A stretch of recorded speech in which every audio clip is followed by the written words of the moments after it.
It's a bonus episode. We're talking Psych. Hit it.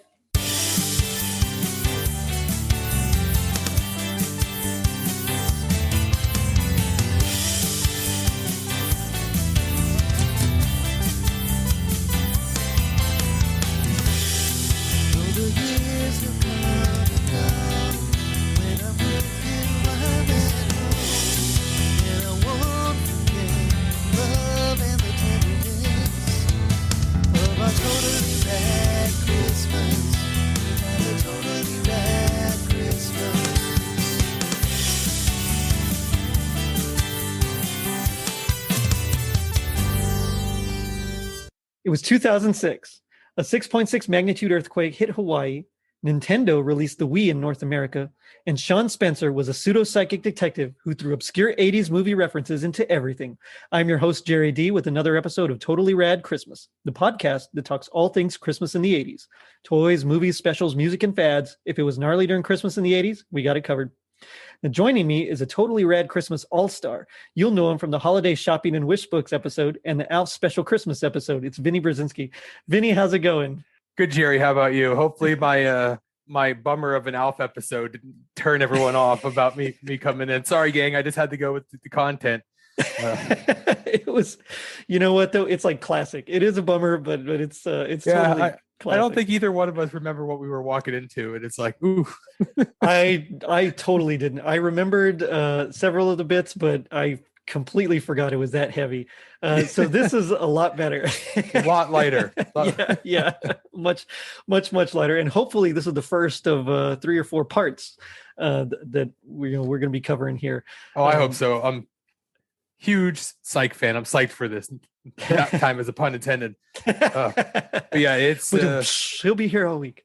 Oh man, it's Psych. I remember I first watched it. My roommate at the time was like, "You got to watch this show." And I'm like, "What's it about?" And they're like, "Oh, it's a psychic detective." I'm like, "Get out of here! I'm not watching this." And then when I started watching it and I saw how many guest appearances and 80s references and everything that's in there, I'm like, I sold all my DVDs that I had. The only ones I still have are my Psych, every season of Psych. Nice. Well, let me rephrase that. And the Star Wars and the Christmas episodes and Christmas movies. The rest So my history is not quite as I mean, I guess it's kind of similar, but so I first saw this. I had just got hired as like a church musician, a guitarist, and I was director of music. And so like my very first day on the job, they sent me to a conference in Tucson.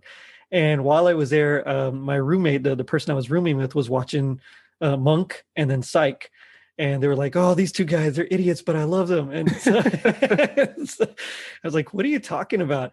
But I don't know. I didn't feel it. So I went downstairs and, just kind of hung out with some folks. But a couple of years later, when we were expecting our first child, my wife, and I was telling you this off screen, well, my wife would get like crazy sleepy when she was in that first trimester. And so I would watch Monk a lot because I was into Monk at that time, and it followed Monk. It was like a Monk Psych hour or something like that.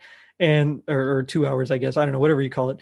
And so I started liking it. I was like, "Oh, these guys are kind of cool." And then, Sean would talk about all sorts of random things. And it's like, wait, I know what he's talking about. I know that, that meme of Leonardo, DiCaprio pointing, that was me, So I thought it was super cool. I got into it. Finally, I got my wife into it. And while she doesn't quite appreciate it as much as I do, it's definitely one of my all-time favorite shows. Yeah, when I'm watching it with my wife, I mean, first off, the theme song just sticks in your head. I always get excited when they play the whole one. Yes. They play it all the way through. Yes. I'm like, play it through. And I'm like, oh, but it's not. It's like a bummer. But I'll just laugh at so many random things. And my wife is like, "I wish I knew what you're laughing at."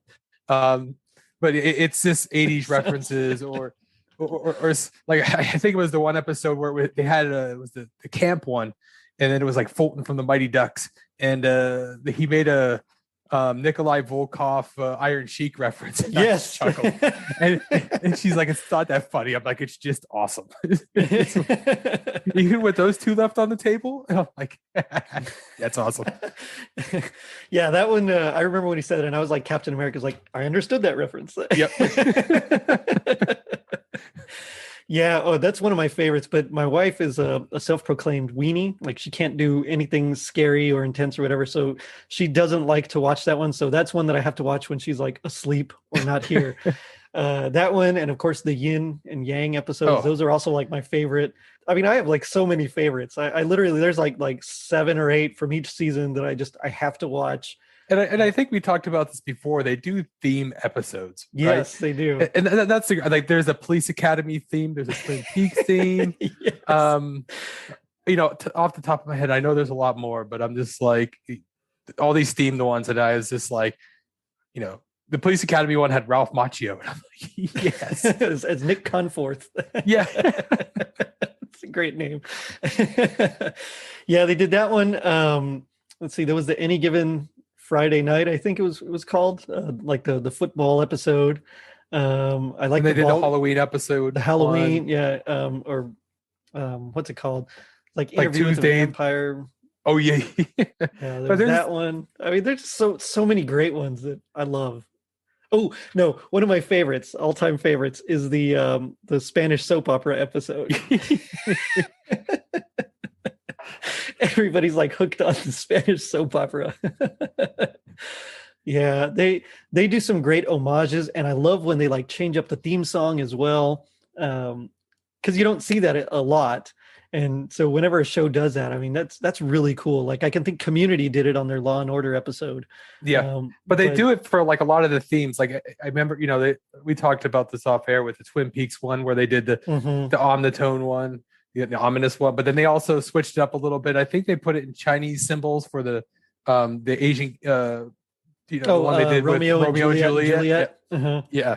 So I mean, it's cool how they switch it up, and then we could talk about this in the thing, but this one that I was reading was the first one that they did, like where they changed it up a little bit. Nice. And it's the Christmas one, and it's Yep. I mean, what we say, there's 4 Christmas ones. Well, 3 and then the movie. 3 and then the movie, yeah. I mean, this is the OG, right? But it's yes, it is. Yeah, season 2. I think we talked about this, but I still think that either the one with Gus's sister or the one with Tony Cox. I mean, they're all good. Don't get me wrong. They are all good. Yeah, yeah. Now that I'm going through, I'm like, which one really is my favorite? I don't think I think it's the 3 episodes and then the movie. The movie's okay. But, yeah, the movie's it has its moments. I like the return of Soup Can Sam. Yeah. People who've never seen it like, what are they talking about? It's just an alter ego that Sean Spencer, who's the main character. Actually, I guess we probably should talk about. I was going to say let's get into the characters. The point of the show, the characters, and give a little reference here. Yeah, so the show is about Sean Spencer, played by James Roday, or I guess he went back to James Roday Rodriguez now. Yes, yep. From San Antonio, so that's kind of cool. He's a Texan here. But it's about him. He's like hyper intelligent, but he doesn't really show it. He is very observant as well, and he has like a photographic memory, which is really cool. But he uses all that to like solve crimes, but not as like an actual like police officer, because he kind of has a thing with his dad where he, there's like some sort of animosity there because of the way his dad raised him, super strict, didn't let him do a lot of stuff. And speaking of, his dad is a cop, right? And his dad is a cop. Yeah. In the show, he would make Sean do all these like normally when they start the episodes, they do like a flashback, and then they'll go into a little learning session inside the show. And you'll see a lot of the times where his dad's like, how many hats are in the room, Sean? I want you to do this. So a lot of the stuff his dad was teaching him at the time where he hated it.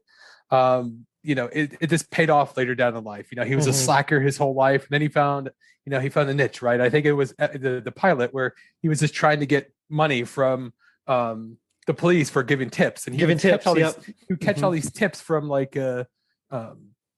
we're just looking at the clips on the news, and then they're like, well, maybe this guy's doing it. So he had to show to them why we're doing this. And that's where the psych came in. He's like, he was pretending he was psychic. And that he has all these powers, but he's just very, very observant.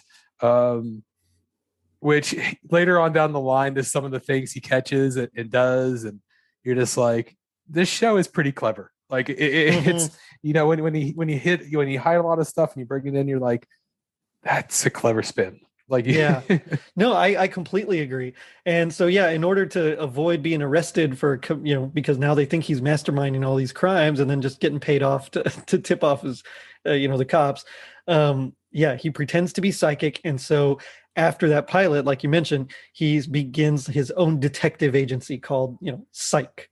And he does it with his best friend, Burton Guster, played by Dule Hill, who just had a birthday. And they're known each other since they were like ridiculously young, best friends, and his, I love that Gus has like the most square job. He's just a pharmaceutical sales rep. And, and he drives the blue, what they call the blueberry. It's just this little tiny car. And, it's this bright blue. So they call it the blueberry, but I like, I don't remember what I think it's in the season 2 finale, the one with the mummy where he, Gus says something like, hi, I'm Sean. I drive a motorcycle, but I never seem to be riding it. Sean's supposed to ride a motorcycle. He does like a couple of episodes. Most of the time it's just them driving in the blueberry.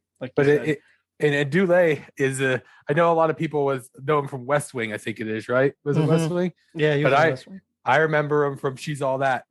Yeah, I do too. Yeah, that's exactly right. No, I think he was in other stuff like Holes, that Shia LaBeouf movie. He's in a couple other things, but it was on TV the other day, and I'm like, oh, it's Gus, and yeah, so he's the best friend. Then there's a couple of police officers just to kind of throw in the mix, some sort of confrontation, and conflict. So there's Timothy Odmanson plays Carlton Lassiter. He's like the head detective.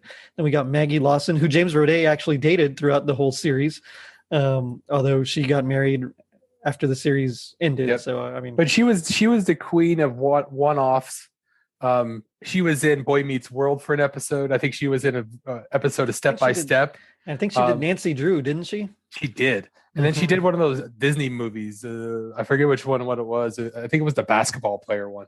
Oh, I gotcha. Yeah. But for some reason, my wife was watching all the episodes of Step by Step, in February. And I was like, is that Maggie Lawson? And she's like, yeah, it is. But that poor girl, she tried to do her own TV series after that. There was one with Jason Biggs. There was another one where she was a baseball player with James Caan, I think. I remember that one. And it only lasted like a season, each one of them. Now, the one that I forget the name of the show with Jason Biggs. It was pretty funny. It was on Fox. But it's just like, man, a lot of people after this never took off. Like it's no. James Roday has that show that A Million Little Things. I know it's a serious thing. I actually love it. But honestly, it's like Sean is an adult on the East Coast. I haven't seen it yet, but I've heard it's really good. So I've been meaning to check it out. It's just another one of those that I know I'm going to have to watch whenever I can, because I know my wife's probably not going to be into it. So it's just a lot of those. There's a lot of that. Okay, I got to watch sometime. I'll figure it out. And so I'm kind of behind on a few things, but I've heard it's really good, actually. Yep. It just did this to give the layout of the cops, right? Carlton is this very strict, by the book, book, everything, hardcore gun guy. Doesn't. I mean, later in the series, he loosens up a little bit, but at first you're just like, he's this hard butt guy. He's just like, oh, I'm going to go after it. And then you have Maggie Lawson's Juliet, who,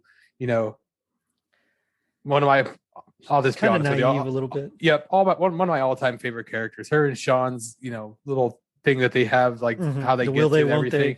It just leads up to it. But, she's learning from Carlton, and she wants to believe, Gus and Sean, and, but there's Carlton, and that's her boss. And she's just like, she's always torn, but I thought she was perfect for that character. It's funny because they brought her in the second episode. In the pilot, it was actually, I think her name's Ann Dudek. Yep. And, she was like Carlton's first partner that I guess they kind of have like a romantic dalliance with, and because of that, and they also talk about it a little bit in this episode because well, no, they don't. It was a different one, but they bring it up where it's the third Christmas one where they talk about if you didn't catch Carlton's, Sean, if you weren't around and you didn't catch Carlton, sleeping with his partner, So that was that one that they bring it in. But it's a different person from the pilot. Mm-hmm. And I think she actually works better. I mean, I like Angie. I knew her most from House. Yep. She was a cutthroat, I'll say witch, but from House. And I love that character. And of course she didn't get the gig, and then they kill her off in that show. But I didn't think she worked as well here in that pilot. And I get it. I mean, they're still kind of learning their characters. It's a pilot, but I think Maggie Lawson just filled in that role a lot better. Absolutely. Yeah. But I think the show wouldn't have been the same if Carlton had a love interest at that early, right? Especially someone on the force. Down the line, if you watch it, he gets married to Marlo. It's not Elizabeth Shue. No, it's Christy Swanson. Another 80s reference, but we'll get a whole bunch more in a minute here. Oh yeah, there's but it's it just wouldn't have been the same, I think, if that was the case. I mean, Sean and Juliet's relationship completely make this show, and where Gus is always being the third wheel even makes it even better in a lot of the episodes. Yeah, there's that, and then rounding out the police officers is Chief Vic, who's like the interim police chief at first. Eventually, she becomes the full-time police chief. And I had forgotten until I went back and watched it again. I had forgotten she was pregnant in that first season. Yep. Yeah, and it was one of those where I completely forgot about it. And then I don't think she was in this episode, was she? Oh gosh, no, I don't think she was. Now that I'm looking at it, neither was Woody. Woody's one of my favorite characters.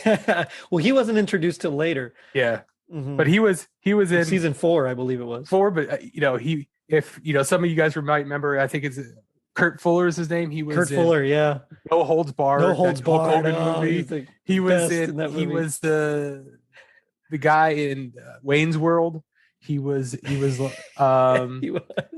was in a bunch of stuff, and you're just gonna see him. You're like, I know that guy, but he was always the sidekick. But he's in it as well. Woody Strode, he's the medical examiner. He's excellent. But this is where we start. Yep, this is where we start getting into all the '80s connections, and this is why I love Psych. So his dad, we talked about a little bit. It's Corbin Burnson. Burnson, yeah. LA Law for everyone, but for me, it's Roger Dorn. Yep, Major League. Major League. And he's been in a bunch of other stuff too. Yeah. But I mean, Major League was the one, and she wasn't in his mom. She wasn't in this one, but it's Sybil Shepherd. Shepard. Mm-hmm. So that's where you're just like the '80s references start right with the parents, and you're with the cast. Yeah, it's amazing. They really swung for the fences, I think, with the cast, because I mean, Sybil Shepherd. I mean, not only is she notorious to work with, but I mean, they actually got her, and she hasn't really done much in the last. Is she? I did years or so. Why, she hard to work with? She is. Yeah. Is she? Yeah. She's kind of a diva. I know her and Bruce Willis had like. I was gonna say she was moonlighting, right? She was moonlighting, yeah. And then once Bruce Willis started like becoming real famous, apparently that's when they really started having problems. Yeah. So, but yeah, so Sybil Shepherd's there, of course. Like we mentioned, Ali Sheedy comes out. She's Yang, the serial killer, which I love as well. She's not in this episode, but go check out those because those are amazing. RoboCop is Yin, Peter Weller. I mean, there's just anyone you can think of is in there. Bud from Cosby makes an appearance. I was going to say, even with this one, you have 2 more '80s icons for me. You have Ernie Hudson. Yeah, you have Winston in Ghostbusters. Mm-hmm. And I know he's done other stuff, but I mean, Ghostbusters. Yeah, everybody knows. Ghostbusters. And then you have Felicia Rashad, right? So Felicia Rashad is Gus's mom, and Gus's dad is Ernie Hudson. But Felicia Rashad from the Cosby Show, but for me, another one that she was married to Maud Rashad, who was NBA Inside Stuff. Remember that show? I do. Yeah, I sure do. Well, it's funny because when she started on the Cosby Show, she was Felicia Allen Ayers. Okay. Yeah, because we just went back and watched the Cosby Show like last year during quarantine, and so it was one of those where we saw it and I thought, Alan Ayers, what? And of course, she ended up getting married to, and so like third season it was Felicia Rashad. But I think beside I don't think Bill Cosby was in it, but they had Keisha Knight Polian was in an episode. She was actually in the Polarizing. She's in the Express Polarizing one. Express. Yep. And then we also had in the That's last Gus's movie, wife. Lassie Come Home, was Kadeem Hardison. Was it Kadeem Hardison, or was it? I think it was Kadeem Hardison. He was later Cosby Show, right? He was more Different World, right? Different world. I think so, but yeah, I mean, there's just so many '80s references that you can go through. But and in this episode, you have his parents are Ernie and Felicia. Now, I didn't notice this, and I probably did, but I was watching all of them this week, and they actually switch out Ernie Hudson for a different guy. Yeah, I think it was scheduling conflict, which is a shame because I loved Ernie Hudson. I thought he was a better father than Keith David. It was Keith David that they ended up using in the second. Christmas Joy is the title of it, the second Christmas episode. But I believe it's because of scheduling. It's so perfect. We hear you. I hear you, son. I hear you. I like when they try to call his grandma to go watch him. Oh man, I know we're jumping around here, but there's jumping around before we get to the one thing. It was weird they didn't have Joy in this one. I guess maybe it was a bigger surprise for the second one. Yeah. Well, they mentioned in the second one that she travels a lot, and that's part of her job. And so that's by the way, Joy is Gus's sister. Yeah. Yep. So it's just like, but she's focused in the second Christmas episode, and it's like, wow, they didn't even mention her. And then you were like, well, if they brought her in this one, the second one wouldn't be so good if you spoiled the surprise. Yeah, because her and Sean in the second one, it's revealed they have a dalliance. Yeah. So I guess, or what does she call it? A little something something. Yeah. So yeah, that definitely would have kickstarted again if she was in this one. But they probably don't mention her at all just because they hadn't created her yet. Yeah. But yeah, so that's basically rounding out the cast and the premise of the whole thing. The episode itself is really interesting because it focuses on Gus's parents a little bit more, which we never see again until the Christmas Joy episode, and I think we see his mom one more time. But the name of the episode is great though. So it's Gus's dad may have killed an old guy. Yeah.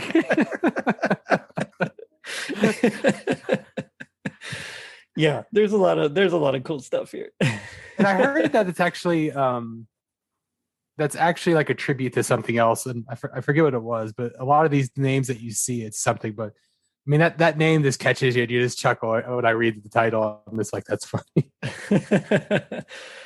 Yeah, several of them, like the Friday the 13th episode is Tuesday the 17th. Yeah. Mm-hmm. So yeah, there's a lot of little wordplay. Romeo and Juliet. Yeah. Mm-hmm. Of course, the Polarizing Express, which we mentioned, but this one is Gus's dad may have killed an old guy. It's season 2, episode 10. And so it's still relatively early on in the series, and the characters they've pretty much found them, but I mean, they're still not quite the characters from later on in the season. But I love this one. It starts off, of course, the flashback, like you mentioned, they always start off with like 1986, 87 era flashback with young Sean. And in this case, Sean and Gus are playing like, I think, kickball, right? Something like that. And they kick the ball over the fence where Old Man Fuller lives, and he becomes like the victim, which we're going to find out. But they're trying to decide who's going to go get it and who's going to jump the fence. And of course, Gus loses, and or no, he bribes him, doesn't he? He bribes him to go over the fence. Yeah, he's like, if you go over the fence, I'll give you 1,000 outs. He's like 2,000 outs. And he's first, it's in little things that make you laugh, but he was like, the score was 103 to 103. I was winning. But yeah, so he coaxes him to go over, and then when he goes over, he can't come back over, and Sean runs away.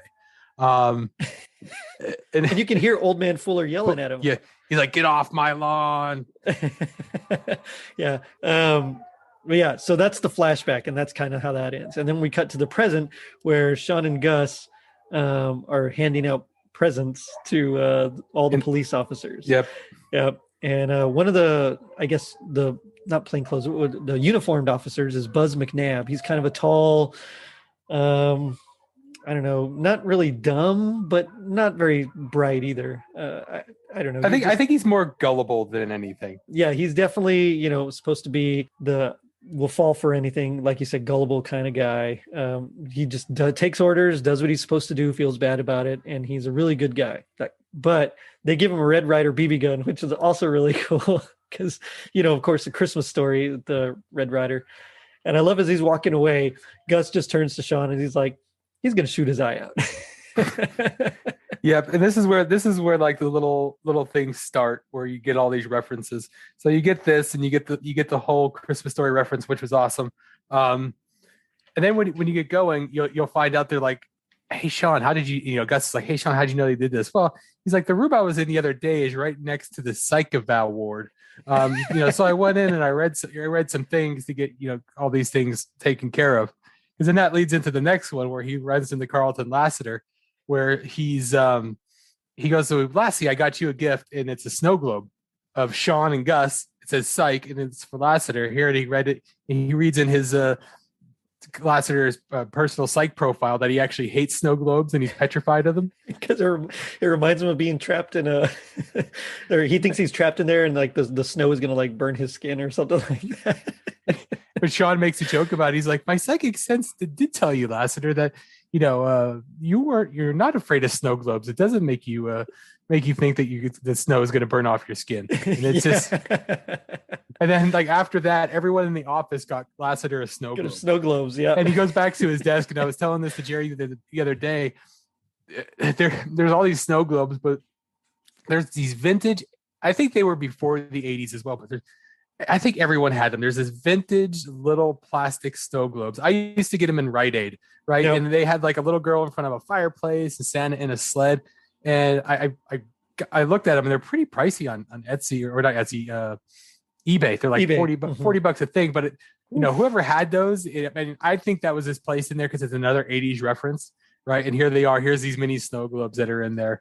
And he's like, "Who told everyone I hate snow globes?" And it's going through it. I'm just like, oh, these 80s references just need to keep going. And they do. Yep. Oh man. Yeah. And then he comes, I love it because they're giving these gifts out to all the, their friends and coworkers and stuff. But when they get to Juliet, all the gifts are from both of them. But when they get to Juliet, Sean makes sure to tell her that it's only from him. Because he kind of has a little crush on her, and they kind of have as we mentioned, that will they, won't they, vibe going on. And so he's like, "Oh, it's just for me." And he even tells her that her cat is actually in kitty heaven, and that it didn't hurt to be put down. And kitty heaven is just like being on the beach or something like that. Oh man, it's just great. But she invites them over, and this is where we get our first main plot point. They say they can't because they're going to go spend Christmas with Gus's family. And so as they're walking away, that's when Gus pretty much tells Sean that no, the reason they haven't, that they really don't spend that much time together is because his parents think Sean is a bad influence. And so at first Sean was like, "They hate my dad. I get it." He's going through, and he's like, that's not the issue. And they finally tell him, and he's like, "Really?"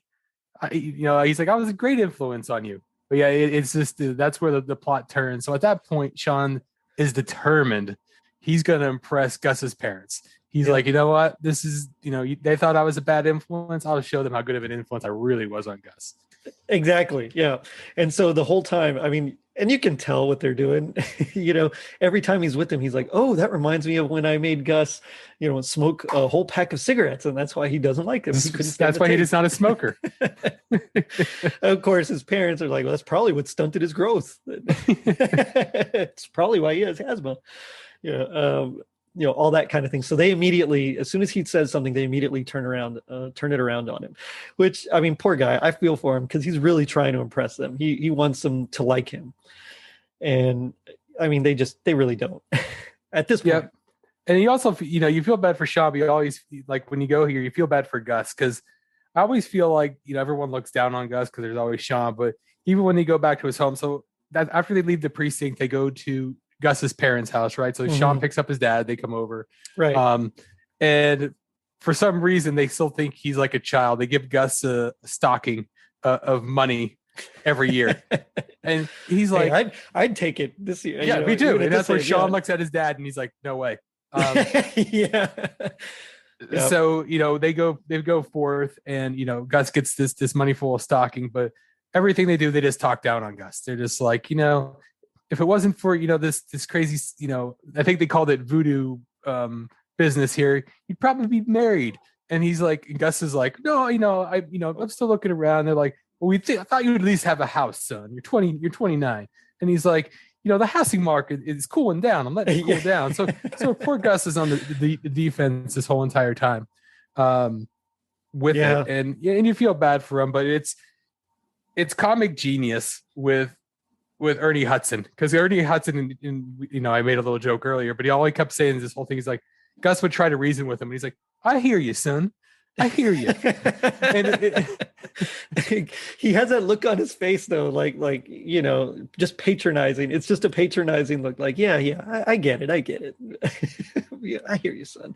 Yeah, I hear you. I hear you, son. I hear you. But this in Ernie Hudson's voice. So the one thing we did miss, we skipped over it. It's probably my fault. But Sean and his dad every Christmas have a big competition. We did forget that. No, that's I was trying to remember if it came before or after this, but I think it came before. I think you're right. It does come before. Yeah. So every year they wrap up a present and they try to guess what it is, and they're both super competitive, right? Sean and his dad always want to win in anything they do. So they'll wrap it, especially against each other. Exactly, against each other. So what they do is it's wrapped. They get to shake it really quick, say what it is, and then it goes into the stocking. And I mean, you can tell how competitive it was. And Sean's dad's like, yeah, he's like, you're on a winning streak. He's like, I'm on a winning streak. And he's like, the Christmas of '92 was a draw. That didn't count. That's where he knew it got serious. So you do care. So you do care. But yeah, so they shake it, and they put him in this thing, and that will come in later when they come in. But so they're super competitive, but they always argue, right? So they're very like, Sean was a big fan of his mom. His mom and his dad got divorced when he was younger, and him and his dad haven't. But they've been trying to rekindle this friendship and stuff like that. But it's funny because later on down the line, we had to throw that in there and make sure it's there, because it's one of the better parts at the end when they actually do the reveal, when they go through and how that plays out. At the end tag, yeah. But I like it because, Henry's like shaking it. He's, just really looking at it, eyeing it. And Sean just kind of puts it up, puts his present up against his eye and just like, all right, that's it. That's all I need. But as you go on through the other ones, they get better, right? They do. Oh, the next one is great. I think it's the next one, but where Sean gets the same exact wrapping paper and everything as his dad. Same size boxes, everything. Does the same exact thing. And it just becomes a running joke as it goes on, but it gets bigger and bigger and bigger as they keep going on down the line. But this is where it all starts. Yeah. But yeah, it's a good one. I love this show. It's so good. Like, there's so much stuff I want to talk about. I know I'm trying to keep this under an hour. So that's how, same thing. It's like, okay, I got to keep it moving. I want to talk about this. That's exactly right. Yeah. So they go to the Gusters. Of course, they kind of fight at dinner, and it's funny because Henry's there trying to like actually get something to eat while they're just keep talking, and Sean's trying to prevent him from eating because he wants to be polite and he wants to show that he's a good influence. And so Henry's getting frustrated, and then it shows them like the very next thing is them Christmas caroling. And yep, so it's a tradition. They go around the neighborhood. And they do it. Now the neighbor is flashback to the early one is Old Man Fuller. Old Man Fuller. Yeah. Old Man Fuller is Gus's neighbor, I think, to the right of his house, right? So they're like, let's skip it. And Sean's trying to prove to Gus's parents he's a good guy. He's like, good. You know what? Let's sing to Old Man Fuller. Let's let bygones be bygones. Yeah. So he's going in, and they knock on the door, and they try to start singing. The door opens, and there's Old Man Fuller hanging from the ceiling. And it's not just like a 1-floor ceiling. He's hanging from a 2nd-floor ceiling. It's kind of like, kind of graphic, right? You see his feet dangling. They don't really show him, but it's, you go in and there's the plot, right? Here it is.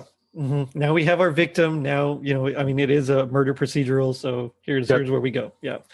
And so from there, it essentially cuts to them, trying to figure out what's going on. I mean, that's like now the CSU's there, the cops are there. That's kind of the cut. And, so I love this part because this is where, Sean's like, okay, I'm going to take I mean, he notices some things are a little off anyway, but he's like, all right, so I'm going to really show them that I'm a good influence. I'm going to show them our business isn't bust. You know, I'm going to prove to Gus's parents that I'm actually pretty good here. And so this is when he says, you know, he goes through his little spiel. He's like, what I'm sensing here, ladies and gentlemen, is murder. And then, of course, Lassiter is like people are always offing themselves. You know, old people are always offing themselves over the holidays. And then McNabb comes in. He's like, no, Sean. You know, according to CSU, Sean might be right. And this is where we get Colorado State University. Yeah, Sean goes Colorado State University, and Gus corrects him. Crime scene unit. Them two. Yeah.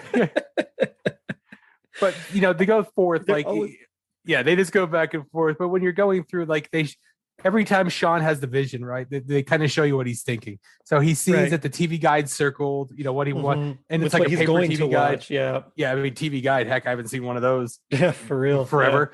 Yeah. Apparently they still make them anyway.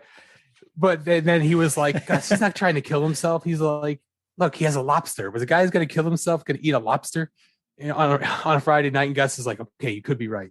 So it's you know, and they come forth and he notices a stain on his shirt as well too. Yep, stain on his shirt. And Gus's I think it's Gus's dad's like, wow, he is psychic. And Sean's dad's is at the back. You see him throw back his hands. Yeah. Sean's dad knows he's not, but he's going along with the gimmick, right? Yeah, he doesn't want his son to be arrested. You know, he doesn't want to like ruin it for him. Plus, he's finally actually helping the police solving crimes. He just doesn't like the way that Sean's going about it. He wishes he were like an actual cop, that he would go by the book, that he would use all the skills that he gave him. And he's using the skills that he gave him. He just, you know, he's doing it in a very fun, whimsical kind of way, which Henry is not a fan of. And so that's like the big conflict between him and his dad, which kind of gets resolved a bit in season 3, that opener episode of season 3, when Sybil Shepherd comes out. You know, for the first time we see Sean's mom, and she, you know, hey, take care of each other. That's all you have. And we see, as you mentioned, Henry kind of starts to, he goes along with it a little bit more, I guess I'd say. Yep. After that, even though he still doesn't quite approve, but he knows that Sean gets the job done when the cops can't. So, yeah. But yeah, so from here they discover that, okay, so it's definitely murder. They'll start questioning everybody, and let's see. So at this point was where, yeah. So Lassiter's running late. So Juliet invited Lassiter because he's recently separated.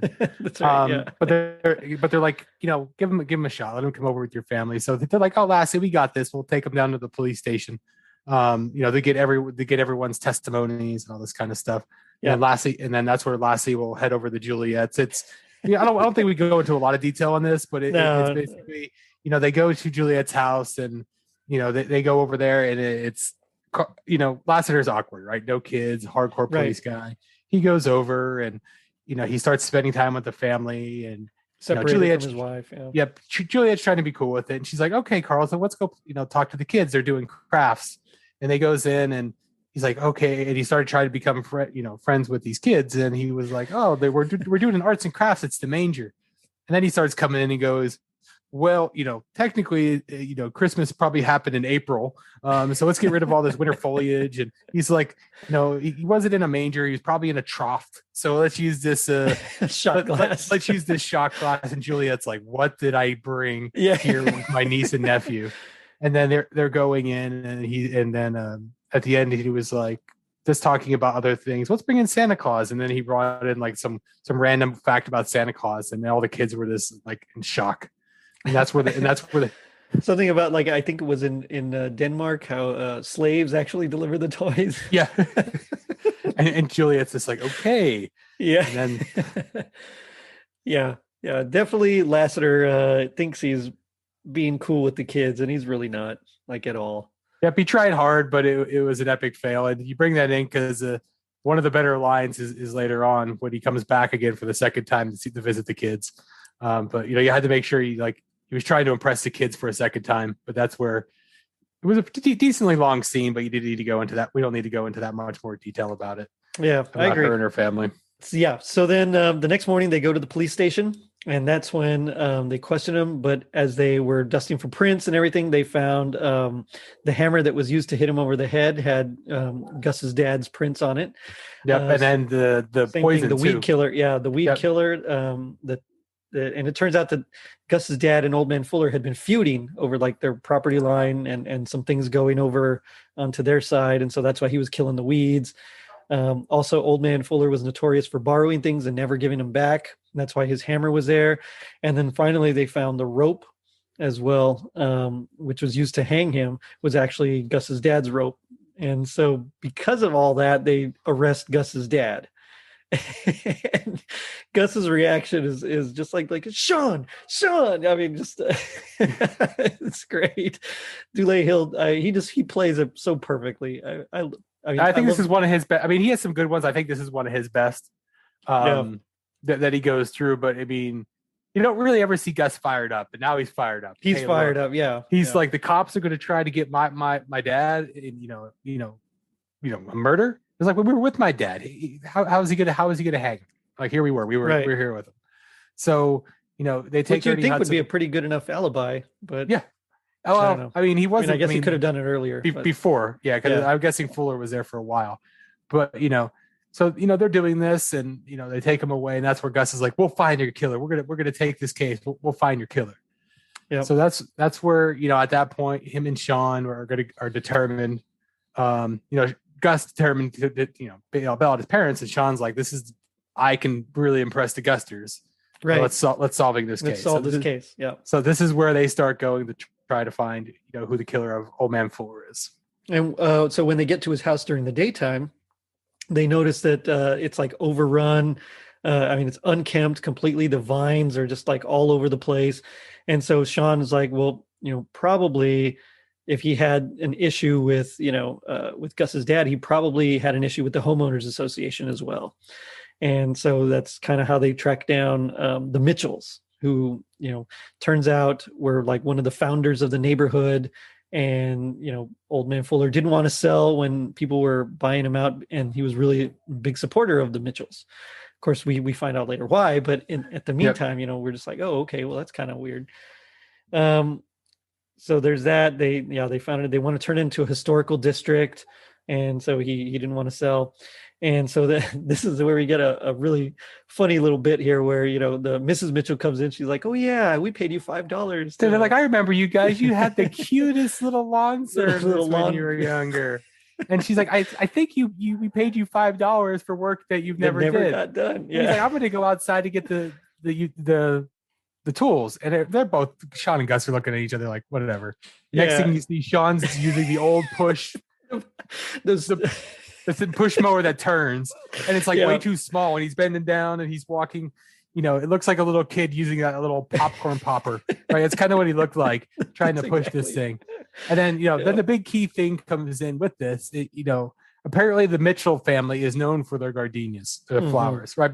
So she's like, She's had them for decades. She's had them for decades. Gus, make sure you water the gardenias. They're older than you are. And he's just like, whatever, old woman. And Sean come up and he's like, man, we should have just gave him back the $5 when she said we could, But then they saw. Well, I love how he's like because they notice, and I'm sorry, I think this is what you were going to say, but they notice that someone's at Old Man Fuller's house, and so they're like, let's go investigate. He's like, I can't believe we're going to bail on the Mitchells again. So they go over there to see who it is, and it's like a real estate agent. It's a real estate agent. Yeah. And they're like, who are you? And she's like, who are you?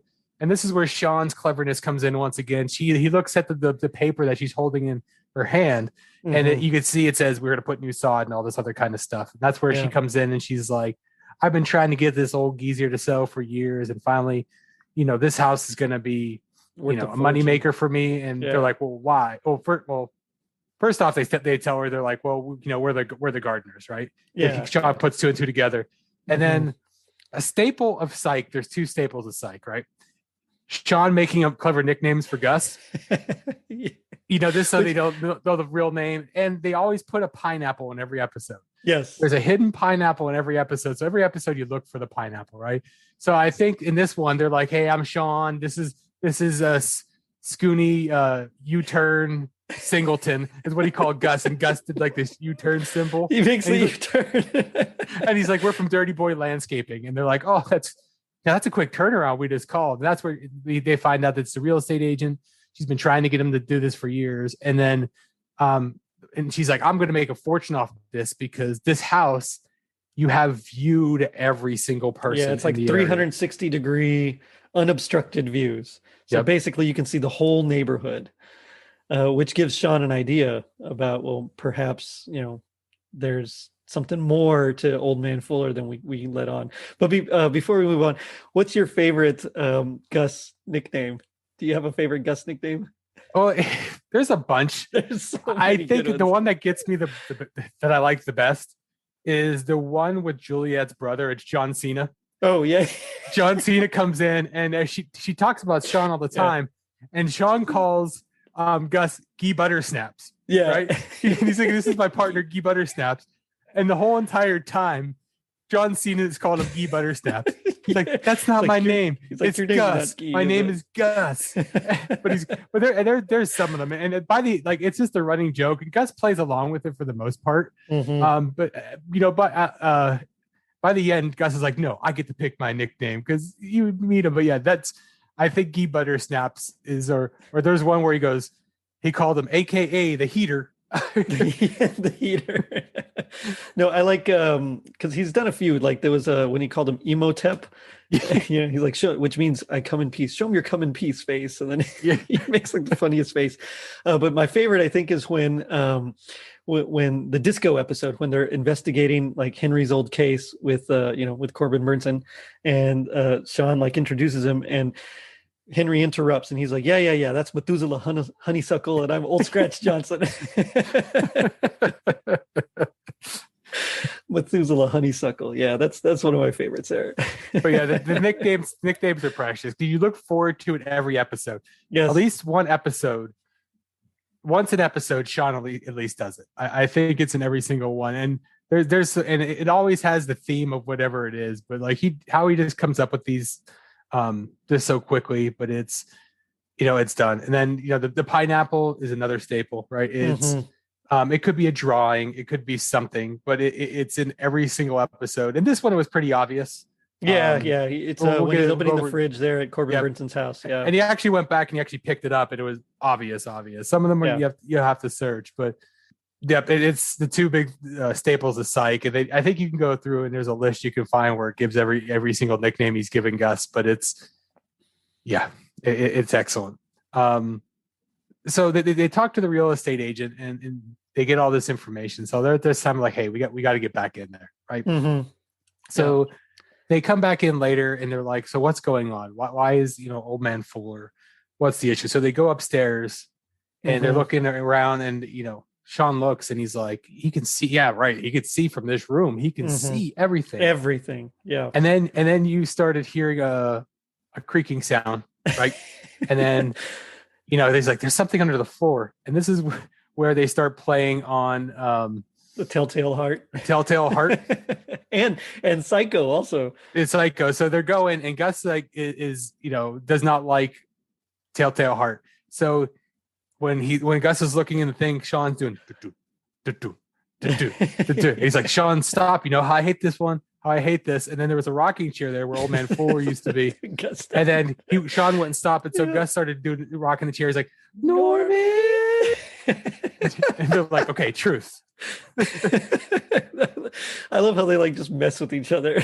It's like true best friends. I mean, they write them really well, like really are best friends. And they just the acting in it is just like their best friends. And I'm sure they were probably good friends before this, but it's on cue, right? And then they look at each other and they point at each other, and it's I would probably by season 2 is where all their emotions started this clicking. Everything they do, all the fist bumps and all that stuff. Yeah. So all the dances, I'm sure that's not even choreographed. I'm just sure it just happened, and they just kept going with it. But they're a dynamic duo, man. They are.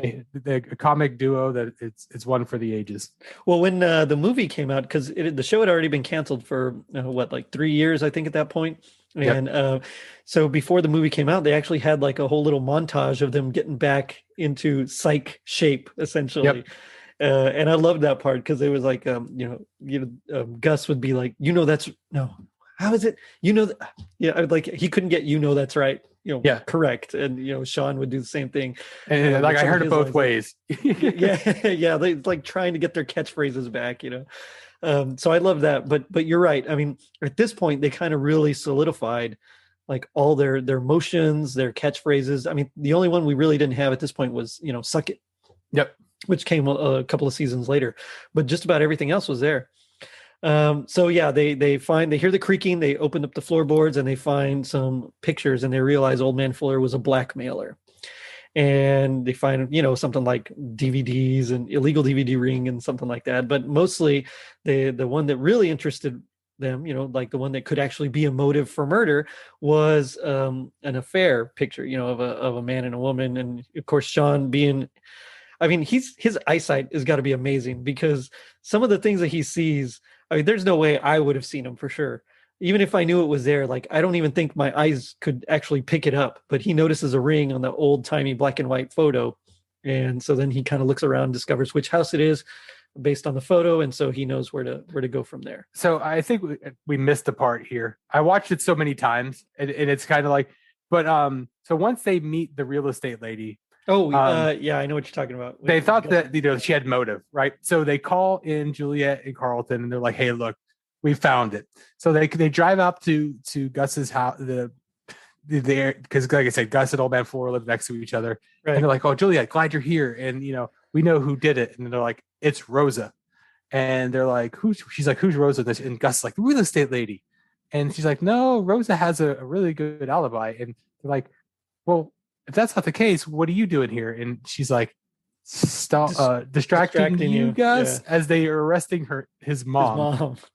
Because when he said to check the phone records, it turns out that I guess Winnie, who's Gus's mom, had made quite a few calls to Old Man Fuller as well. And then they find out cash transfers. Yep. Yeah.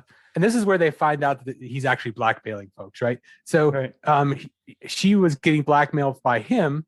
Because apparently a couple years before their boat burnt down, and he knew that she caused it. And before they figured out that she caused the fire, they got paid the insurance money. Right. So she was like, it's just easier to, I thought it'd be easier to pay Old Man Fuller for the rest of his life. Because I didn't think he was going to live that long. And they're just like, oh, that's where we have, it looks like it's motive to the police. And she's crying and she's like, oh, I know. And that's where Gus's dad is like, no, we called your grandmother, right? We called your grandmother just to make sure, you're okay. If we have to be in prison. And Gus is like, I don't know what you're talking about. I'm going to pay for everything. I'm going to pay for your bail. I'm going to pay this. And, that's where they get even more motivated to do this. And that's when they go back in to Old Man Fuller's house. Yeah. Yeah, exactly. Yeah. But I love that scene because that's when Gus's dad starts using, I'm going to lawyer up, he's like, lawyer up. That's what they say in the joint, and his mom was like, I don't know these words. I'm not going to make it in prison. Not going to make it in prison. And Felicia Rashad does a really good job with that. And she's consistent with all the Psych episode. Yes, she is. And she's really good in the second one as well. I do, I like that. But it's once again, the parents screw up. Well, in this one, they technically didn't screw up. It just looked like they did. Right. So, they're going forth with this, but now they're even more determined. And that's when Gus and Sean break into Old Man Fuller's house and they find the old photos. But in that scene, we also, in that, jailhouse scene, we also get where Gus finally stands up to his parents. Yep. And, because he's like, no, I don't need my grandma, my, 90-year-old grandma to come out of her nursing home to come take care of me. He's like, I'm going to take care of you, just like you were saying. But this is when he, he tells his dad, look, Sean may not have been the best influence on me, but he always believed in me, even when I didn't believe in myself. And now I believe in him.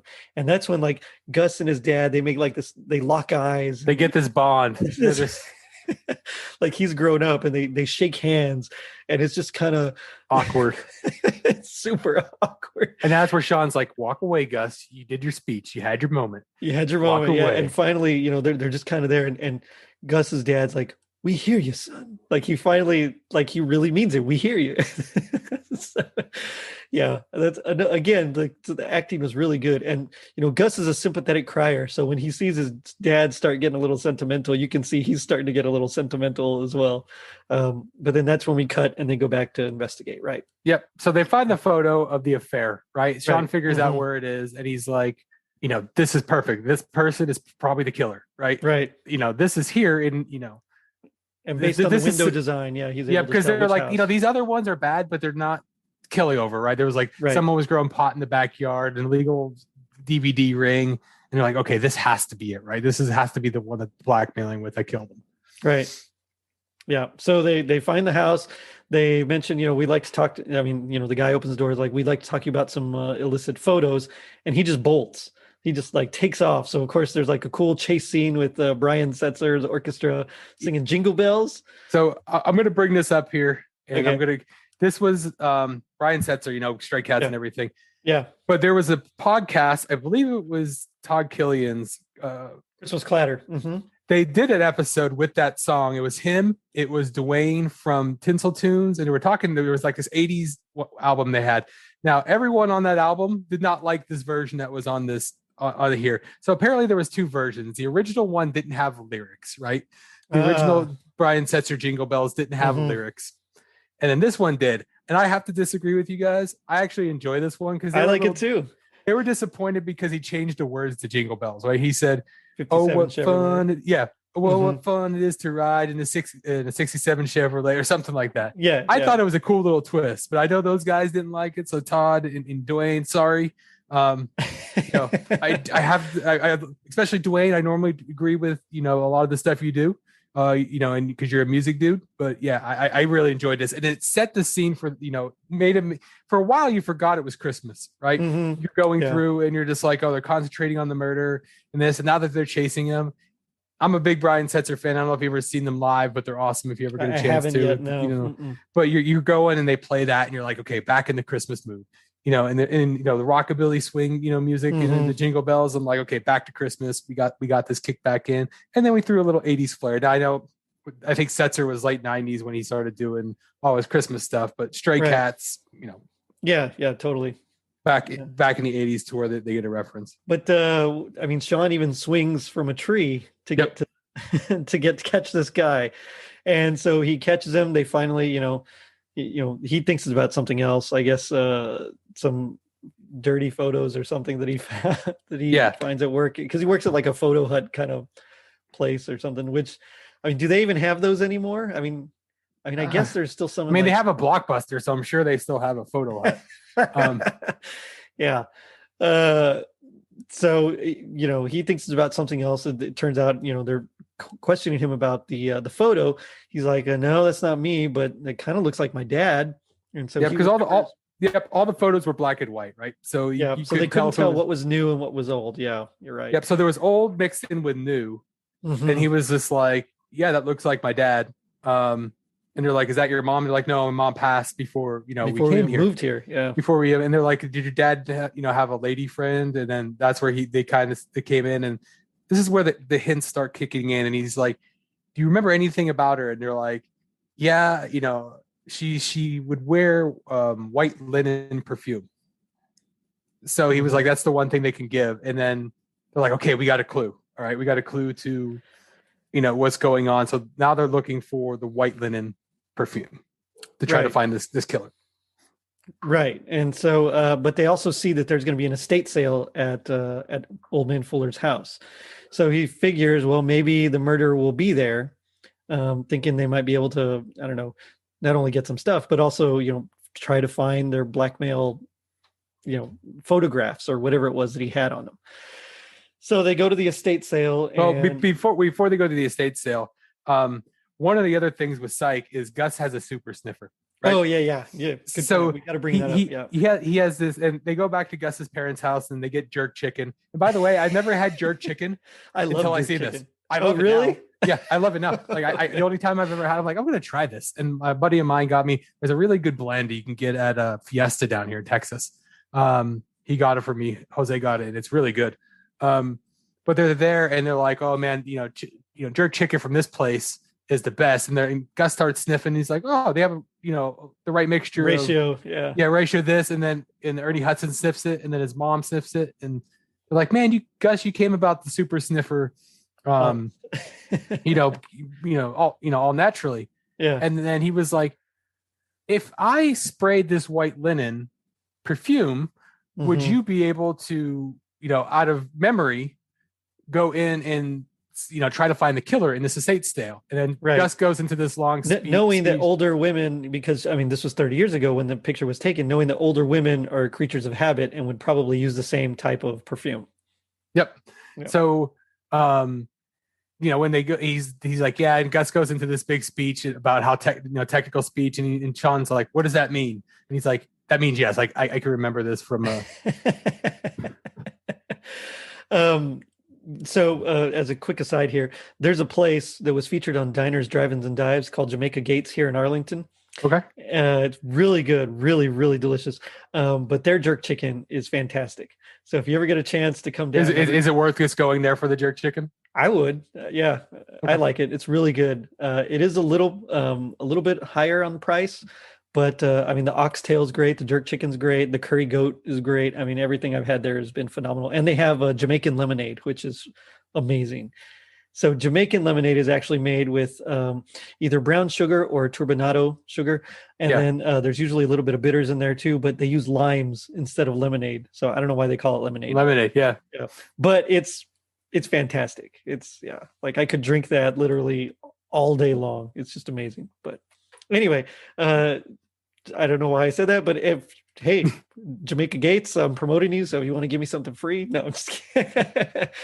No, but seriously, so they go back to the estate sale, and Sean, like, he sprays it, and then Gus is like just going around sniffing like every old lady there.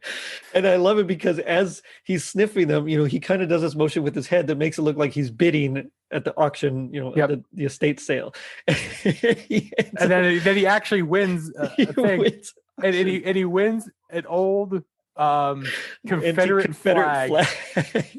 And Gus is just looking at this. He's like, "Are you kidding me?" And then Sean's $500. Like, "Yeah, for $500." And he's like, "Now you can get a gun rack for your truck, Gus." For your truck. and they're just looking at this. But the best. So by this time, Sean is running out of options. Right? He already called Juliet and Carlton to come down. They're going to catch this killer. Yeah. And finally, he's sitting there and he's looking, and he sees Mrs. Mitchell. Mrs. Mitchell sitting there, and he sees the dirt on her fingernails. And he remembers the gardenias. And he's like, Gus, what is the basic element to white linen perfume? And he's like, gardenias. And he gets specific. He's like, it's this. And he's like, are you sure? Tahitian gardenias. Yeah, Tahitian. It's Tahitian gardenias. So they're sitting there, and like how Sean normally does his psych reveals, he does some type of off the wall thing, to where he's just like, oh, the spirits talk to me. So he's like, Gus, push me. He's like, no, I'm not pushing. Gus, push me. Finally, Gus pushes him, and he falls into Juliet and Carlton, and he's like, Guster, get off my lawn. and he starts getting into this thing to where he's channeling the spirits, and Gus is like, he's channeling old man Fuller's inner meanness. And I think he says his drunken meanness. Yeah, his drunken meanness. And he's going into it. And then this is where Sean, and he even surprises Gus, because Gus didn't know where he was going with this. And he's like, the lady who killed me is Gladys Mitchell. Mm-hmm. And then because Sean goes through, he's like, well, this is where he killed you because you delivered gardenias to a nice widowed father that came into the area, and gave this whole speech, and everyone's like, oh, here it is. And she's like, how can I, you get this old man, hang him, I'm tiny, hang him all the way up from there. And that's where Sean saw other clues when they were in the house. There was rope burns against the banister and all this other kind of stuff. But he goes through, and it's where he noticed the stain on the shirt. He's like, he tried to poison him, and he caught it and he spit it out. And that's, and then from there, you ran up the stairs. Well, first she panics and grabs the hammer. Yeah. Grabs a hammer, you hit him over the head, and he's still screaming, and he's going. So, you go up the stairs with this rope, and you go and you throw it over the top, and you tie it around his neck, and he goes, and he has Old Man 4 has one of those little chairs, and all around the chairs, he wrote notes, right? He was starting to go senile. So that's where, Sean's putting this all together. And she's like, I can't get this old man up here. And he's like, you tied the rope to this chair. And at this slow, agonizing pace. It's over the banister, tied to over the chair. banister. And it goes up to the very top. And that's where Gus is in the chair. And he goes all the way up. And him and Sean are up there. And he's like, and this is how you hung him. And this is how you killed this old relic-y prune. And that's where she caves, and she's like, I'm sorry, hon, I couldn't let him tarnish our name and all this kind of stuff. And that's where they arrest him. And then Carlton turns to Gus and he's like, Gus, tell your mom and dad we're dropping the charges. And they're like, booyah, they got him. And then one of my favorite scenes of the episode is it's all done and they're about ready to go. And Sean goes to give Gus a pound, and he goes, you had your thunder. And Gus starts going down in the chair at a very slow pace. And he's looking all like heroic as he's going down the stair. And Sean's just looking at him, and he's like what are you doing? Oh, man. But then it ends off where they're at Sean's dad's house. They light up their tree. Everything's nice. They invited the Gusters over for dinner, for Christmas dinner. And they do their gift exchange, which we talked about earlier. And so, Sean opens it up, and it's golf balls, also in some lessons from the instructor. It was Psych engraved golf balls. Psych engraved golf balls, yeah. So he's got the Psych in there. Because at first Sean's dad was like, it's a tie. And Sean's like, okay. So then he got the golf balls, and he's like, never, Sean's dad's like, I bet you never guessed that would be your gift. And he's like, oh, here's my gift, Dad. So he opens his gift, and there's a handwritten note that says, "Dear Dad, for Christmas you got me some Psych engraved golf balls and some lessons with the club, whatever, pro, I guess is what they're called. And his name is like pro. Pedro or something like that. He's like, turn it around. It's like, turn it around. And it's like, and his name is Pierre. Pierre is Pierre. And Sean's dad's like, that's it. We're not doing it. Because then he started going, and he's like, he's like a sore loser. The victory. And he's calling him Grinchy McGrinchster and all this kind of stuff. And the Gusters see, hey, look, they have their different ways, but the Spencers are good folk. Exactly. Yeah. They go through and they see, and he's like, well, here's your real gift. And he gave his dad snow globe with him fishing. And I think I said this to you, Jerry, but apparently this was an inside joke, the whole snow globe thing, because apparently Corbin Burnson is one of the largest collectors of snow globes in the U.S. He has like over 7,000 snow globes. That was crazy when I read that. I mean, I guess he can afford it, but I mean, that's just like I never would have. Look, I never would have figured that. I have a bunch of snow globes, right? I mean, I probably have about 20. It was something I collected with my mom over the years and stuff like that. But 7,000. Like, I don't think I can have. I thought I had 500 DVDs, and I thought that was a lot at one point. And then you have 7,000 snow globes. But apparently, the snow globe was a running joke against Corbin Burnson, who has all this kind of stuff. And Sean's dad kept it. I bet you did. I bet you kept all of them. If I'm sure he did. They were probably from his collection that you go in there that all those are probably from. So, when they do this, and Sean and his dad are nice, and then Gus walks out. He's like, good job, Sean. And at the end, Gus and his dad and his mom are all for Sean, right? They're like, here it is, and they're like, but son, could you look after Gus? And they started giving him a little money, and they're like, Sean's like, it's Gus we're talking about. You might need to give us a little more. And then they flipped him a couple $100 to take care of him. He's like, I'll keep him in good hands, sir.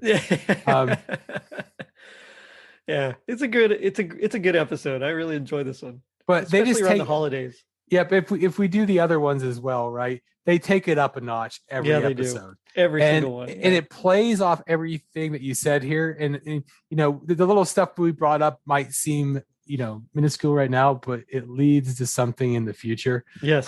If we do this. But, it's a heartwarming Christmas episode. Families get together. Sean gets this. Now you do have a murder, right? But it's Psych. It's Psych. The purpose of Psych is you're solving a mystery. If it's not a murder, they solve other type of, hidden things and stuff like that. So, but for me, I feel like this is one. I mean, there were some other episodes, right? The one they did with, where they were doing like American Idol. That's a good one. The American duos. Yeah. and stuff like that, and then, but I think this is the one for me where it flipped the switch, right? It's going, it did Christmas, you changed the theme song. And then, like you said, I think this is where it all started to click. Yeah. Because season 3 and 4 are my 2 favorite seasons. Me too. To where they start to go in with the Juliet thing, and they bring in Rachel Lee Cook, into this, they get hit as Sean's love interest, and, they start having more guests, but this was later in season 2. And then this is where, for me, I think, well, being a huge Christmas fan, podcast, here we are. But I mean, no, Christmas episodes were always my favorite, going back to Home Improvement, Full House, going through the years, Boy Meets World. And then, this is where it started. But I there was some good episodes, but I think this for me is what got my fandom started. Yeah. Oh, yeah. I completely agree. Season 2, I like a lot better than season 1. But yeah, seasons 3 and 4 are actually my favorite as well. 5, the best part about 5 for me is that's when they actually get together, Sean and Juliet, which I love that episode of the second extradition one. Oh, with Carrie Hughes. Carrie Hughes. Oh, yeah, he's so excellent in his Psych episodes. If I ever met him in person, I know everyone knows him from like either Princess Bride or maybe Robin Hood Men in Tights, but I'd be like, it's Pierre Despereau. And he might I'm sure he would get a kick out of it because he was in it many times. Yeah, he plays him like 4 or 5 times. There's like 4 or 5 Despereau episodes. Yep. Mm-hmm. Yeah, and those I love every single one. They're excellent. I mean, he's excellent in general. Yeah. But I mean, it's those episodes are good. Yeah, but I agreed. Like season 5 was when that happened, and we got to see a lot of more Kurt Smith, who I'm a huge fan of. Tears for Fears. Oh yeah, that's where they start bringing in Kurt Smith. And then of course we get the Clue, the 100th episode, the Clue homage. That's Thisbe. One of my favorites. Yeah, Thisbe. It's so good. But 6 was okay. That's when they were together, and 7 felt rushed. I think they like it was going, and then they shut it down. I think they were like, "Hey, we're shutting Psych down," and they tried to put it together at the end. It was still a good ending. Don't get me wrong. But 3 and 4 were the best. I mean, I agree. The Mr. Yens, that's where you started seeing all the guest stars start coming, and I think every episode was a big guest star, and you're going through and you're just like, oh my God, I've heard of this guy in forever. I think we were talking, I'm a big Twin Peaks fan, and they brought in Ray Wise a couple times, and then they did a Twin Peaks episode. Twin Peaks episode. Yeah. And so you're getting like Dana Ashbrook was in it, and I can't think of her name that played Laura Palmer, but they're all in it, and it's a big spoof. And at first, Sherilyn Fenn was in there. Yep. I mean, I didn't see Twin Peaks until after Psych. And then I was like, so my buddy Brian introduced me to Twin Peaks, and I was looking for something, and I'm like, this is excellent. And then, and I've seen some of David Lynch's other stuff, so I was like, okay. But then I watched it's called Dual Spires. Dual Spires. It's like Twin Peaks. Dual Spires. But it's that episode is excellent, and but the Juliet and Sean thing once 5 happens, I mean, there's little ones that lead up to it, like when they Mr. Yang, or the first one, right? So he asked her on a date. Him out. Yeah, and that's when he was like, "This is awkward because I'm on a date with." I'm on a date right now. Yeah, with the one that got away. Yeah, but there's just so many '80s references to go through this, and I mean, there's '90s too, but it's '80s wrestling, '80s music, and I think we're talking the werewolf episode. When when they decorate they're going to watch the Rumble, and so they decorate the dolls, they dress them up like old 80s wrestlers, Junkyard Dog. But yeah, I mean, and they just have so many, and the characters that they bring along are just great as well. And you'll go in and I mean, by the time they got to the third Christmas episode, Polarizing Express, they brought in Tony Cox, Tony right? Cox, Marcus from yeah. from Bad Santa. I mean, and other stuff. He was in, Willow and a whole bunch of other things. But I mean, it's every episode there's somebody, and then or somebody's getting their start. I'm going through a lot of them, and they're like, oh wow, that's before they really became a star. But they were also on USA, so you saw a lot of WWE wrestlers. You saw John Cena, The Big Show, Mickey James was on there. So you had a whole bunch of folks that just kick in. What's her name from the movie? She played Heather Rock. Oh yeah, Ric Flair's the Charlotte Flair. Yes, yeah, is in it. But yeah, I mean, and then you have Mira Savino is in it, and you have the girl from American Pie. There's, if you Google the list, there's just so many, people that come in for one episode, and there, I think there's also a list where you can go and you can Google where it gives you a list of like all the 80s quotes and references. Yeah, and there's this, but I think Kurt Smith was over the top for me. Like Kurt's an angry drunk, but they're doing it, and I mean I'm a big Tears for fan. Like my wedding was 80s themed. Nice. So I mean awesome. we walked out to, we were introduced to Everyone Wants to Rule the World, and then the first song we played for dinner was Head Over Heels. Right. So what was the Kurt Smith sings Kurt Smith? It's like duets with himself. Yeah. I'd buy that album. but Kurt Smith was in there. He was also in the Clue episode. Yeah. Like, Kurt Smith, what are you doing here? Is your name Kurt Smith? Yeah. Oh, I think I was, what did he say? I think I was mauled by a panther. Yeah. But yeah, it's excellent. And hopefully we get, turn some people onto it. They did the Lassie Come Home one. That was recent. Movie. Yeah, it was supposed to be another Christmas movie. And I don't know if it was all because of the pandemic they couldn't finish it. Not saying it ruined it. It was still a good movie. But the Psych first Psych movie was a Christmas movie. And then I was just looking for, all the stuff going on with the pandemic last year. I was looking forward to another one. Me too. I was too. Yeah. But I was just like, okay, this could be awesome. And then, it didn't happen. But it was so good, when I saw it come out with the Sarah Chalk.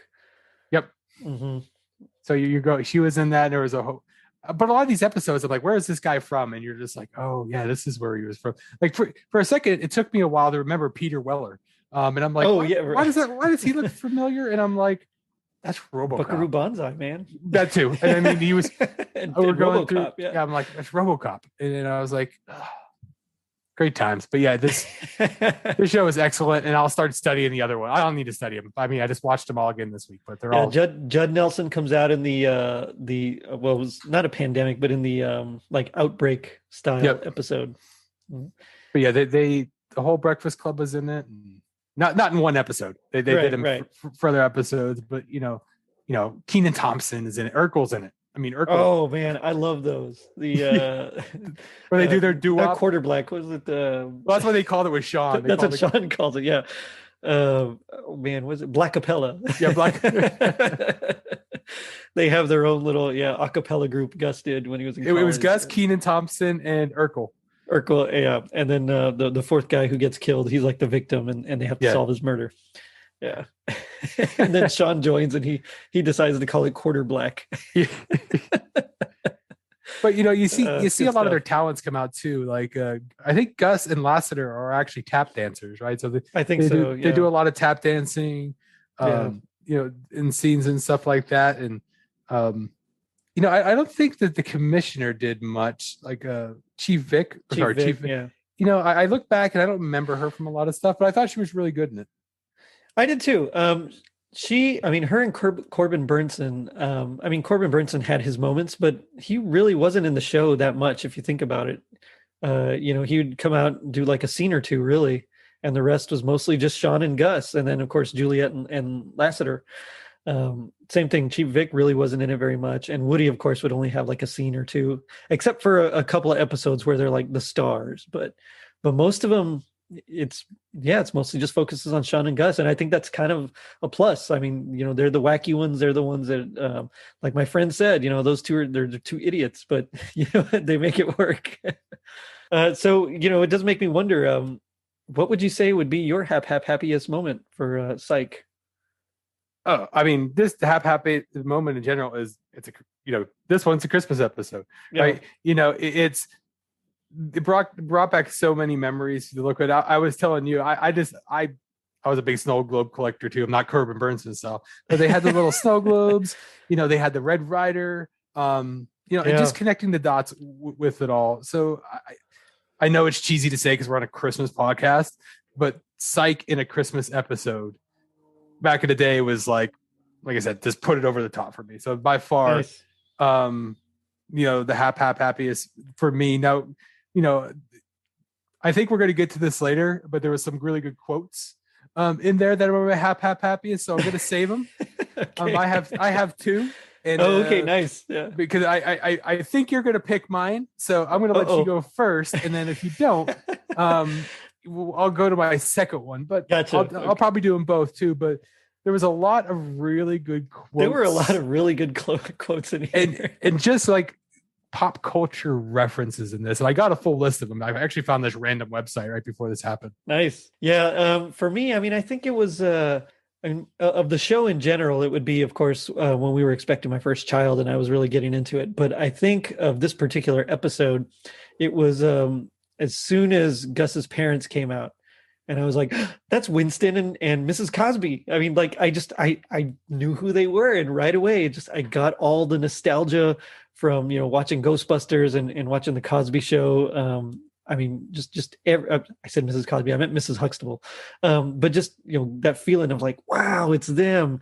I mean, I remember feeling like, it was like $1,000,000, I remember being a kid watching them and I just thought it was so cool that they were back here and they were the parents of like, one of my favorite shows. I mean, I just thought it was really, really cool. So that would probably be mine. But now we come to my favorite part of the show. Now, normally we do a little segment called Gag Me with a Spoon, but I love Psych so much, I don't want to do that. So instead, we're going to do a segment called To the Max. So this is where we just do our favorite quotes. So you said you wanted me to go first. I don't know if I'm going to do the one you wanted. This was actually my favorite of the whole thing. And there's a ton. I had a hard time picking, but I ended up going with this one. And so we kind of talked about it earlier, but Sean's in the police station and he's like, Lassie, and he gives him the Psych snow globe. And he's, Carlton's like, I hate snow globes. And Sean's like, well, that's funny. My psychic senses told me specifically that snow globes didn't give you nightmares about being trapped in a clear ball with snow that burns your skin off. Oh man. So I sent you the meme as we we're going back and forth on Facebook. So I thought you were going to use this one, but I thought about it. There's two here. You know which one I'm talking about. I do. So there's a part, and I was going to talk about it in the show, but I kept it for here. So there's a part where when Sean found out that the reason that he hasn't been invited over to the Gusters wasn't his dad, it was him, right? So he was like, I feel like Pepe Le Pew when he looked up Pew in the dictionary. He's like, Le Pew? Ma? No.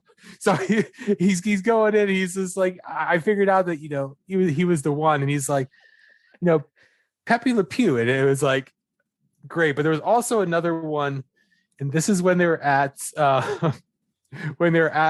his mansion and he just got killed. And he was trying to get Gus on board with him for trying to convince everyone it's a murder. I know which one you're gonna say. And he gets him involved. He's like, now you feel me, you convertible LeBaron, you. And if everyone is around in the 80s, you remember Chrysler LeBarons. I actually everywhere. I had a Chrysler LeBaron in the late 90s. It was my cousin's car, but it was this white convertible. Why I had a white convertible, I don't know. But everyone remembers Chrysler convertibles back in the day. And I was just like, that is epic. Right. So, and they also, the other one too, is when it was with Lassiter. And that's why I brought him up, because he comes back later and he tries to impress the kids. He brings them a Wii, right? Yeah. He's like, technically you can't keep it. So, but we can play it now. So, and Juliet's like, Carlton's irritating. We need to, get him. So they go play Wii, and he's like, my man, you should change your name to Lassiter because I'm owning you. he's playing the Wii, but yeah, it's so many. I'm just looking at this list and I can send it to you, but they go through it and all. Well, I love I love when he's trying to get they're trying to impress them, and they're at the old they're at old man Fuller's house, and they just discovered it, and they're waiting for the police, and Sean's like whoa, I'm sensing something, and Gus says, what is it, Sean? Is it like the other 26 and a half crimes we solved for the police department? But I don't know if you also noticed too is 26 and a half. Yeah. What's the half? The half. Well, I think in all the episodes beside this one, he used to say, all the old ladies probably think that is it Bud from the Cosby Show or someone from the Cosby Show? But this one, because Felicia Rashad was on it, I think he said, all the old ladies are going to think that you're so-and-so from the Jeffersons. I'm trying to remember what he's like, if she is like most old ladies, she probably thinks you were on the Jeffersons. So it's normally he called them Bud from Cosby Show, but since Felicia Rashad was on, he switched it up to not be so obvious about it. I think they should have just leaned into it harder. Personally, I think that would have been funnier. But the Jeffersons is still funny. or if Felicia Rashad would have said something and be like, "Yeah, most people might have confused you for Bud on the Cosby Show," which would have been funny. Oh man, that was great. But I do got to ask, what G.I. Joe taught us that knowing is half the battle. What do you think the other half is? Good question. I'm prepared for this one. I'm really not, but if knowing is half the battle, prepare for the unexpected, right? I think what you saw in this one with Sean was, I don't think when he just started out, anyone saw it going where Sean thought that someone hated him, right? So he unexpected, but he turned it around to make it to where it made the best of it. But remember initially watching this, I'm like, I thought everyone loved Sean. I thought that was the point of this movie, and I guess so did he. But yeah, it's make the best out of unexpected situations, where like Sean did in this time. Nice.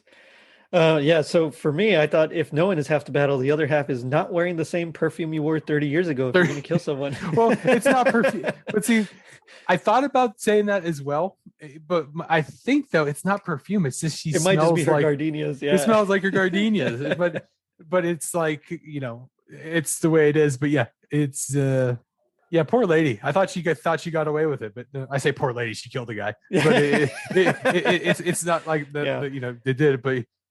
Yeah, I mean, and she probably wouldn't have had to do it. It's just he started going senile, and so because of that, she was afraid he was going to blurt it out. But I mean, not that that's an excuse. I mean, that's still bad. But why are we trying to defend this murderer? Oh man, Vinny, it's been so much fun talking with you. I can't wait to do the second and third and even the movie as well. I think it's going to be so much fun. Agreed. But what do you want to plug, man? I'll plug you here a little bit. I saw some photos. Nice. What do you got coming out in the next couple ones? I saw the New Kids on the Block. Did I see that right? You did, yeah. New Kids on the Block. We got Polar Express is going to be one. Invasion USA. I'm guessing the book, right? Or are you going to do the movie? Well, the book, and then we'll talk about the movie too. Okay. But yeah, mostly the book. And then of course we got 80s fashion is coming out as well. So this is coming out next week. So did I also see? Is it out yet? Did I see jellies? Are you doing jelly shoes? We're doing 80s fashion. In general. Okay. Yeah. Are you doing like slap bracelets and hyper colored shirts? I think we mentioned them. Mostly we talk about like 80s high fashion because she's from a fashion podcast. Okay. But yeah, so there's that one. There's Invasion USA. There's Night of the Comet, which is really good. I've never seen Night of the Comet. Isn't it based at Christmas time too? It is. Yeah. So there's that.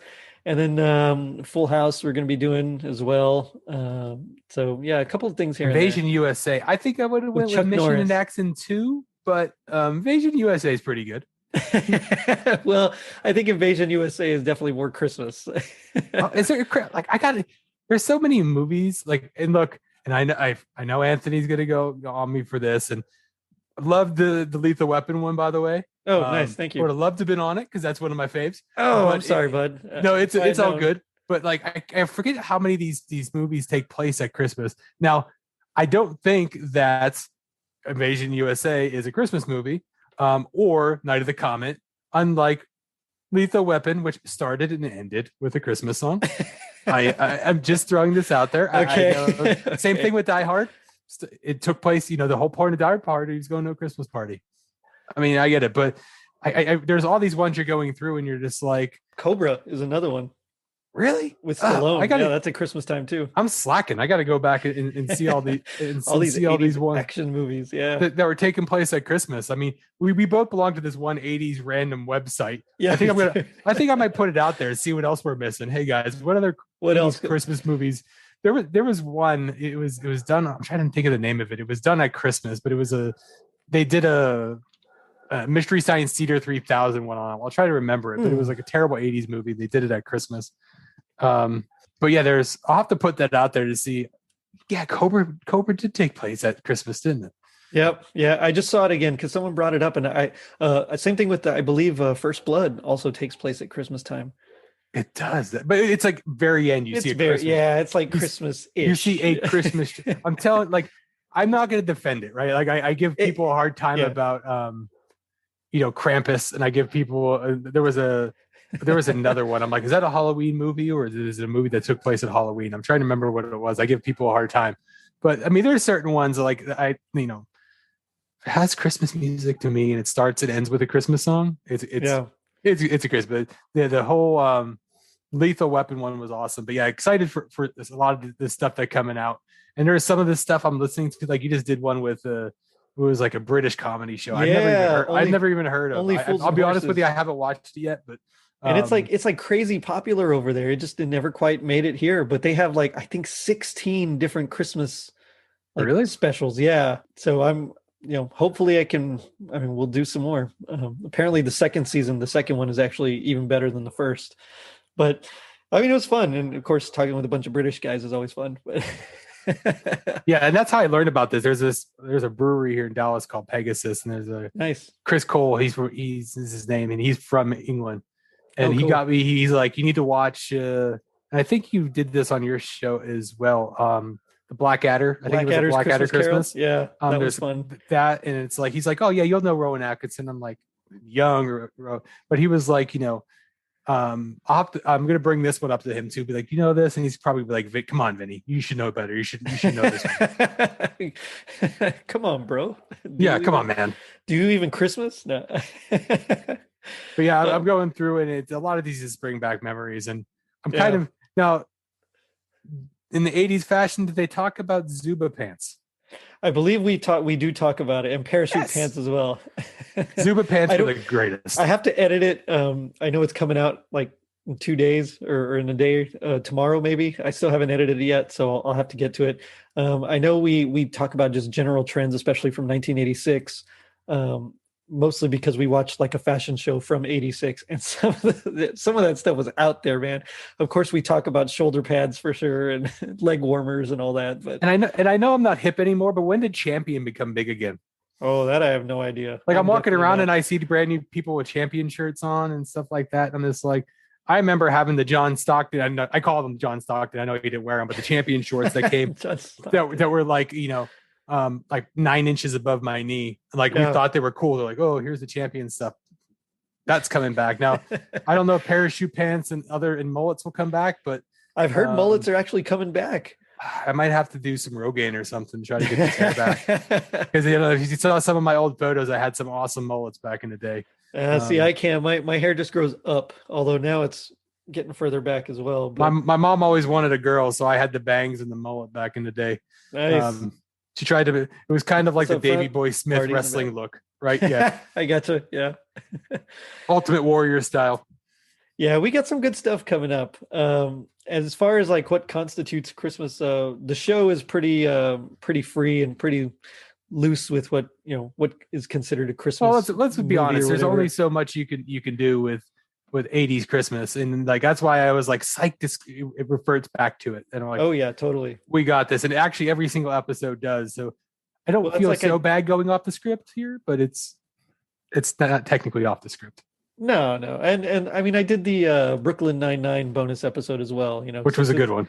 Oh, thank you. Since they kind of do Die Hard there, so I was like, all right, we'll take it. So yeah, I don't mind doing these bonus episodes. I love it. So thank you for coming on. Thanks for having me again. And like, if we do 2, 3, and Crisp in the movie, I'm in. Count me in. All right, for sure. Well, on that note, then I'll go ahead and end it and say Merry Christmas from me and Gus. So check us out on our social media pages, Facebook, Twitter, and Instagram. And if you're feeling like Sean beating his father and guessing their Christmas presents, leave us a review on iTunes. Not only does it help us reach more people, but you also get a free sticker. Now, don't forget to vote. Later, dudes. This is the Nostalgunk Podcast, where one person's junk is another person's childhood. I'm Matt McGraw. And I'm Kyle Smith. Join us each week as we take a deep dive into your pop culture consciousness and discuss everything from movies, TV, music, Cartoons, toys, video games, and more. And we want to hear from you, so connect with us. Nostalgia means so many different things to so many different people, so share with us your favorite piece of nostalgia. You can find us on Facebook, Twitter, and Instagram at NostaljunkPod. And you can subscribe to us on all the major podcast platforms. Let's get this thing up to 88 miles per hour, and we'll see you next week.